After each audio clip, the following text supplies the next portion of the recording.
Hello, good morning. If you could please take your seats, we are about to begin. Thank you.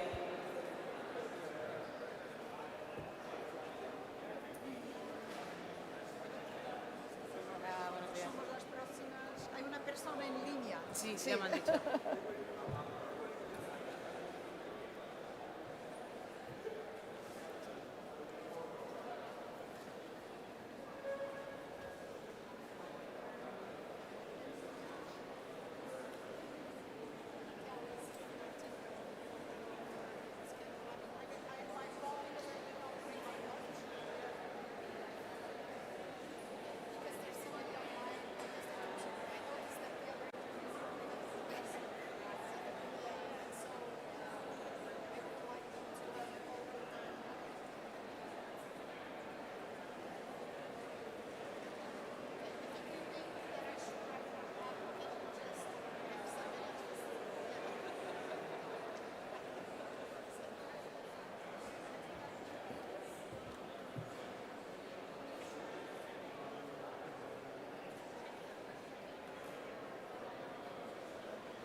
Hello, good morning to everyone.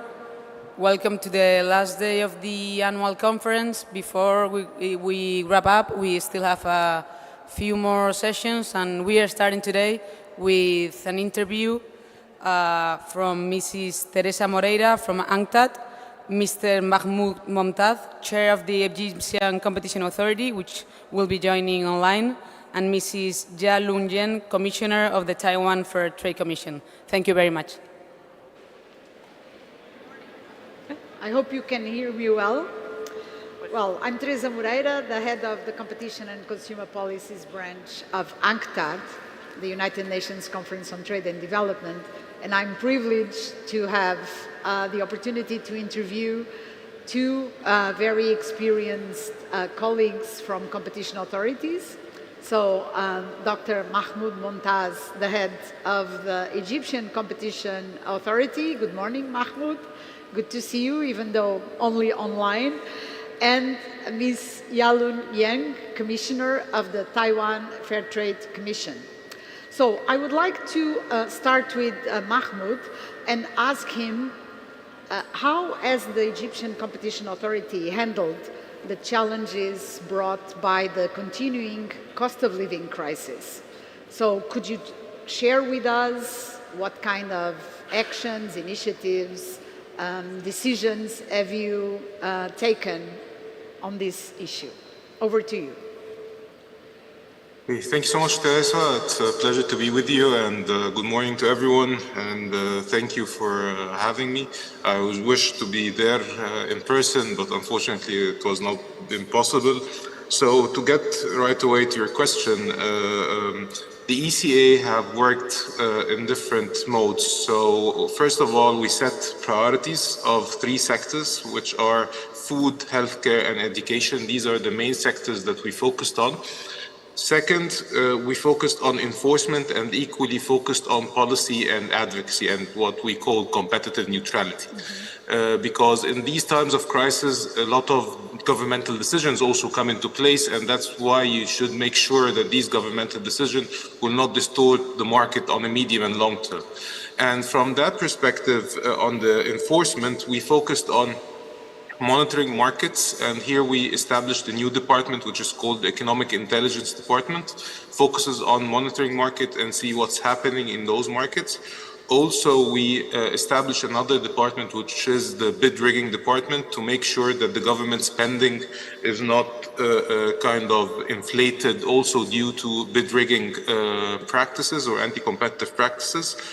And due to all of this, we've, since I think 2020 to 2023, we proven around 25 violations, anti-competitive violation, ranging from different bid rigging, abusive dominance, and so on. But there was a very interesting experience also in the cement sector, where we found out that there is a decrease in demand, and hence there is an oversupply in the market. And there was an exemption that have been requested by ECA to approve to decrease the quantities in the market. Of course, on the short term, we knew that this would increase prices for a certain bit, which is against consumer welfare. But what we also analyzed is how, on a medium and long term, this would enhance the market sustainability and contestability on that front. And so far, what we've viewed in these markets, that the market have sustained the number of players there. There have been increased in their capacities and capacity utilizations, and also a kind of new technologies were introduced to reduce cost and reduce environmental impact.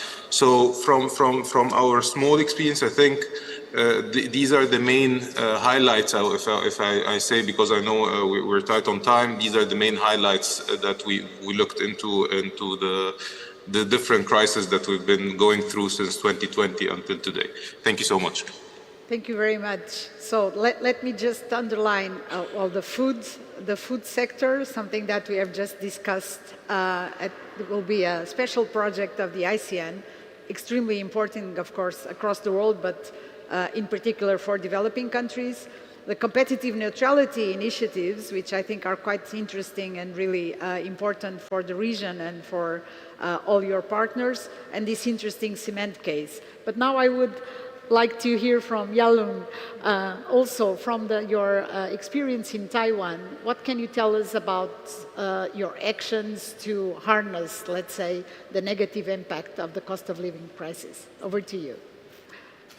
Teresa, Mahmoud, ICN colleagues, ladies and gentlemen, good morning. I would like to express my gratitude to the co-chairs of Cartel Working Group for inviting me to share Taiwan's experience in addressing concerted action and cartels. And Taiwan Fair Trade Commission, TFTC, has been dedicated to preventing price manipulation in the consumer goods market since its establishment. Even during crisis, TFTC only granted permits for a defined duration to concerted actions that ensure the supply or production of essential goods or medical supplies, benefiting both the overall economy and the public interest. Factors such as the COVID-19 pandemic and the Russia-Ukraine war since 2021 have driven up international raw material prices, impacting essential goods in Taiwan. TFTC actively investigates illegal concerted action to maintain market functioning and to protect consumer interests. For example, TFTC has taken action against cases involving the joint price increases of dry scallop producers and joint reduction of the warranty period by domestic air conditioner companies. However, TFTC consistently faced challenges in identifying and proving collusion among enterprises. The Fair Trade Act, FTA, in Taiwan follows an administrative sanction preceding criminal penalty systems. This means that judicial authority can sanction criminal liability on natural persons only after TFTC imposes administrative penalties on non-compliant enterprises. Furthermore, in Taiwan, only the prosecutorial authority has a mandate to conduct down rates. Therefore, it's a challenge for TFTC to collect evidence of illegal concerted actions. In view of this, the FTA introduced the leniency program in 2011, but the number of cases applying the leniency program has been limited. Consequently, TFTC implemented the whistleblower rewards rule in 2015. Whistleblowers can receive rewards of up to approximately USD 3.08 million. The number of cases resulting from the whistleblower rewards rule has now surpassed those under the leniency program. On the other hand, e-commerce and digital platforms have become vital channels for Taiwanese consumers to access daily necessities or service. Hence, TFTC is also aware of enterprises possibly using pricing or other algorithms to monitor and coordinate with competitors. This presents a significant difficulty in substantiating agreement or conclusion. Moreover, the FTA targets horizontal concerted actions. This approach potentially leaves regulatory gaps when addressing hub-and-spoke cartels that use algorithms for coordination.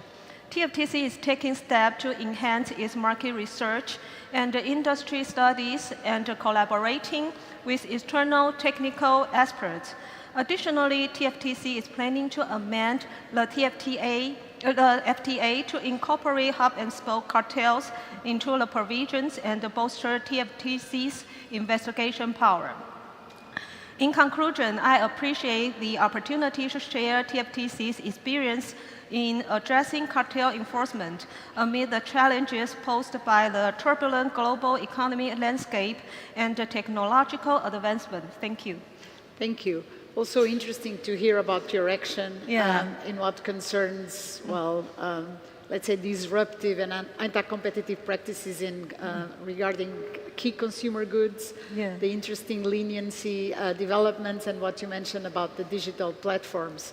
Well, unfortunately, we don't have much time, but I would very much like to hear you also on takeaways to share with our colleagues present in the room. So what recommendations, suggestions could you share that you think you are able to elaborate due to the experience of addressing the cost of living crisis, competition concerns during the last 3 years? Thank you. Taiwan initiated deregulation in the 1990s, especially in terms of price control across different industries. The FTA explicitly prioritized competition law for business activities, aligning with international enforcement trends and recommendation or reports from international organizations like ICN. This influences our cartel enforcement approach. Except for specific FTA exemptions during crisis, TFTC maintains an unwavering commitment to combat illegal concerted actions. Neither does TFTC permit concerted action solely based on economic downturns, nor endorse long-term price controls.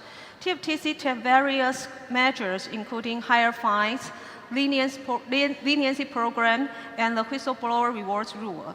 Additionally, we are considering FTA amendments to enhance enforcement tools and improve investigation against illegal concerted actions.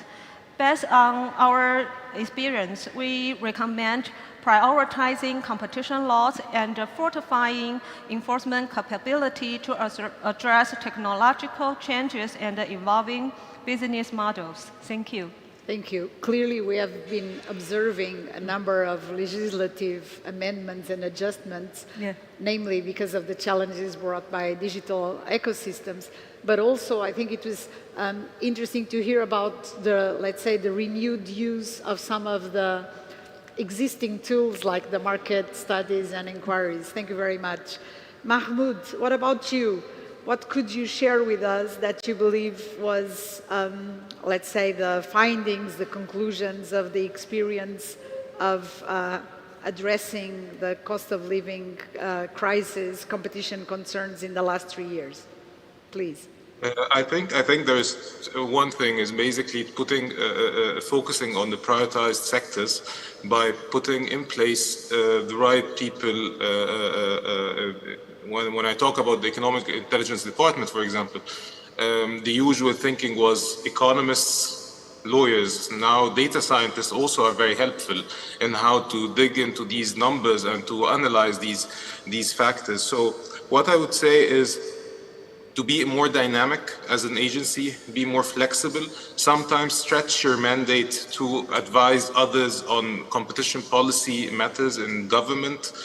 This is very helpful at the time of crisis because I think cooperation either internally within the government or internationally, when I would say the Arab Competition Network, for example, is a very useful tool between Arab countries, and also now the African Competition Heads Dialogue on the digital market. Also, it's a very interesting initiative that both of them also helps us to understand prices not only in our national markets, but also to compare these prices with other markets to understand how companies which are the same or similar companies across the region are pricing their products. This will give us a very, I would say, informed decision-making that we can analyze.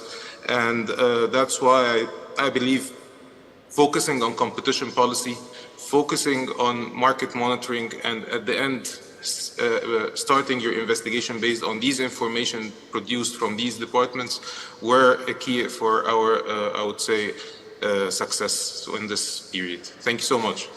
Thank you very much. Well, I retain what you mentioned about, well, promoting further agency effectiveness, which I think is very much at the core of the work of ICN. Also, the relevance of competition advocacy, something that has been discussed in different sessions throughout the conference, and of course the flexibility that is needed when you cooperate with other bodies, other stakeholders. And finally, thank you for mentioning, of course, regional cooperation. That is also very much at the core of UNCTAD's work. And I think here we have been hearing a lot, namely about the cooperation within the African continent and, of course, between other regions across the world. Well, our time has come to an end. I would like to thank you very much. So thanks to Yalyun Len and Mahmoud Montaz. I've been privileged to interview them in this very short period of time. And stay tuned for further developments. Thank you.